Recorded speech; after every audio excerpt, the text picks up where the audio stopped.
வணக்கம். 18/1/2026 ஞாயிற்றுக்கிழமை. இன்றைய விருச்சிக ராசி பலன். விருச்சிக ராசியில் பிறந்தவர்களுக்கு சர்வ காரியத்திலும் வெற்றியும் மன மகிழ்ச்சியும் சாந்தத்தையும் சந்தோஷத்தையும் கொடுக்கும். சிக்கல்கள் தீர்வாகும், நினைத்து நிறைவேறும், எண்ணங்கள் ஈடேறும், புதிய முயற்சிகள் கை கொடுக்கும். அதே நேரம் அனைத்து விதத்திலும் பொறுமை, நிதானம், கவனம் அவசியம் தேவைப்படக்கூடிய நாள். ஒவ்வொரு விஷயத்திலும் கவனத்தோடு செயல்பட வேண்டும். மிகவும் பக்குவம் அவசியம் தேவை. விருச்சிக ராசியில் வரக்கூடிய விசாக 4ஆம் பாதம்.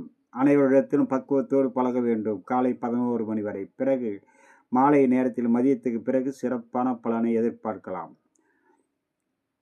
அனுசம் சர்வ காரியத்திலும் வெற்றி கிடைக்கும். பொறுமை நிதானத்தோடும் செயல்பட வேண்டும்.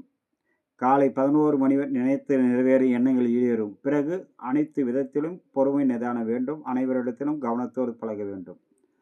கேட்டை காலை 11 மணி வரை. பயணத்தின் போதும் வேலை செய்யும் இடத்திலும் கவனத்தோடு செயல்பட வேண்டும். பிறகு நினைத்து நிறைவேறும், எண்ணங்கள் ஈடேறும், புதிய முயற்சிகள் கை கொடுக்கக்கூடிய நாளாக அமையக்கூடும்.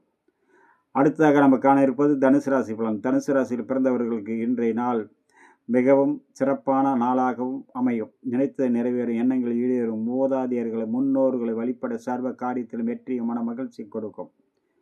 பொதுவாகவே இன்றைய நாளில் எல்லா ராசிக்காரர்களும் நம்மளுடைய முன்னோர்களை நினைத்து வழிபட சர்வ காரியத்திலும் தை அமாவாசை சர்வமும் ஜெயமாகும், நினைத்து நிறைவேறக்கூடும். தனுசு ராசியில் வரக்கூடிய மூல நட்சத்திரம் காலை 10 மணி வரை சிறப்பான பலனும். பிறகு வண்டி வாகனங்களில் பயணம் செய்யும்போது கவனத்தோடும் செயல்பட வேண்டும். பூராடம் நினைத்து நிறைவேற எண்ணங்கள் ஈடேறும், புதிய முயற்சிகள் கை கொடுக்கும். உத்திராடம் சர்வ காரியத்திலும் வெற்றி கிடைக்கும்.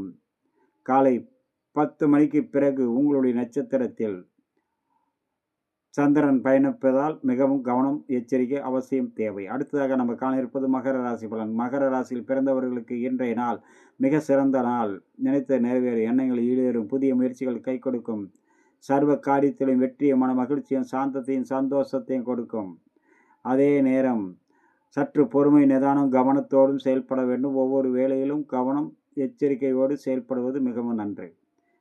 மகரத்தில் வரக்கூடிய உத்திராட நட்சத்திரம் சர்வ காரியத்திலும் வெற்றி கிடைக்கும். திருவோணம் நினைத்து நிறைவேறும், எண்ணங்கள் ஈடேறும், புதிய முயற்சிகள் கை கொடுக்கும். அவிட்டம் காலை 11 மணி வரை. ஒவ்வொரு பணியிலும் கவனத்தோடு செயல்பட வேண்டும். சிறிய தவறு பெரிய அளவுக்கான மன சங்கட்டங்களை உருவாக்கிவிடும். அடுத்ததாக நாம் காண இருப்பது கும்பம் மீனராசி நண்பர்களை பற்றி.